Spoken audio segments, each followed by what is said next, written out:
এই ফিটনেসবিহীন বাসগুলোকে ঠিক করা হয়, ঠিক করে এই বাসগুলোকে চালানো হয়। এর ফলে হয় কি, হঠাৎ করে এই বাসগুলো সব দূরপাল্লায় যাওয়ার সক্ষমতা থাকে না, না থাকার কারণে হঠাৎ করে আমাদের পথের মধ্যে বাসগুলো নষ্ট হয়। বিশেষ করে আমরা দেখেছি যে আমাদের যে সেতুগুলো আছে, এই সেতুতে যখন কোনো একটা বাস নষ্ট হয়ে যায় তখন এটা দীর্ঘ যানজটের তৈরি হয়। এই বাসগুলো আমরা কোনো অবস্থাতে রেকার ছাড়া সরাতে পারি না। আর যখন আমরা একটা রেকার নিতে যাই তখন এই রাস্তার কারণে এবং রাস্তার প্রচণ্ড চাপের কারণে ওখানে রেকার পৌঁছাতে কোনো সময় আধা ঘন্টা, কোনো সময় 1 ঘন্টা সময় প্রয়োজন হয়। এবং এই যে সময় প্রয়োজন হয়, এই সময় দেখা যায় যে 15-20 কিলোমিটার যানজট হয়ে যায়। এবং সবচাইতে বড় যে সমস্যাটা হয়, যে যাত্রীরা ওই বাসটাতে থাকে তারা তার কোনো রকম যাওয়ার কোনো উপায় থাকে না। এই যে চরম একটা দুর্ভাগ্যের তৈরি হয়, এটি আমরা সবসময় জানি এবং আমরা এটা নিয়ে অনেকগুলো আমরা সভা করেছি।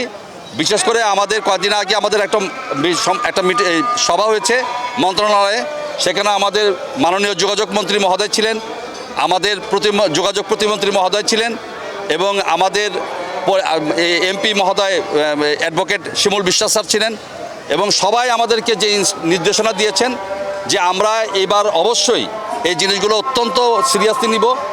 আর রাস্তা যাতে কোনো বাস, আনফিট বাস যাতে চলাচল করতে না পারে দূরপাল্লায়, এইগুলো একটা বিষয়। আর 2 নম্বর যে বিষয়টা আমরা ভীষণ কনসার্ন, সেটা হচ্ছে অতিরিক্ত ভাড়া আদায়। এই অতিরিক্ত ভাড়া আদায় যাতে হতে না পারে। তবে আমি ছোট্ট একটা ব্যাপারে একটা কথা বলছি, একেবারে ছোট বিষয়। আমরা যে কথা বলে দেখেছি সেটা হচ্ছে, দেখবেন যে আমরা ভাড়ার চার্ট দেওয়া আছে। আমি ঢাকা থেকে মুজিবনগর, মেহেরপুর, এখানে একটা জিনিস দেখলাম, এখানে ভাড়ার চার্টে বিআরটিএতে লেখা আছে 790 টাকা। আপনারা যে কেউ দেখতে পারেন পিছনে যে 790 টাকা লেখা আছে। এখানে আমরা কথা বলে যেটা দেখলাম যে সারা বছর তারা কিন্তু এই 790 টাকা ভাড়া নেয় না। কেন নেয় না? দেখা গেল যে যাত্রী হয় নাই। তো যাত্রী না হওয়ার কারণে সে যাত্রী মানে যা পায় ওটার জন্য দেখা গেল যে সে 700 টাকা চলে গিয়েছে, ইভেন কি 600 টাকা চলে গিয়েছে। তো এটা হয়, এটা কিন্তু মার্কেট ইকোনমিতে দেখবেন যে চাহিদা এবং যোগানের একটা বিষয় আছে, যেটা মার্কেট ইকোনমি করে থাকে। তো সেই ক্ষেত্রে খালি গাড়ি যাওয়ার চাইতে সে মনে করে 700 টাকা বা আমি 790 টাকার ভাড়া আমি 600 টাকা নিয়ে চলে গেলাম, তাও তো আমি 600 টাকা পেলাম। কিন্তু এখন তো প্রচণ্ড চাপ এবং সবাই ঈদে বাড়ি যাবে। এখন তারা কি করছে, তারা 790 টাকায় ভাড়া নিচ্ছে। কিন্তু আমরা 2টা কাউন্টারে দেখেছি 790 টাকার জায়গায় তারা 750 টাকা নিচ্ছে। এটা কিন্তু আমাদের কাছে কাগজ আছে, আমরা কাগজ দেখেছি।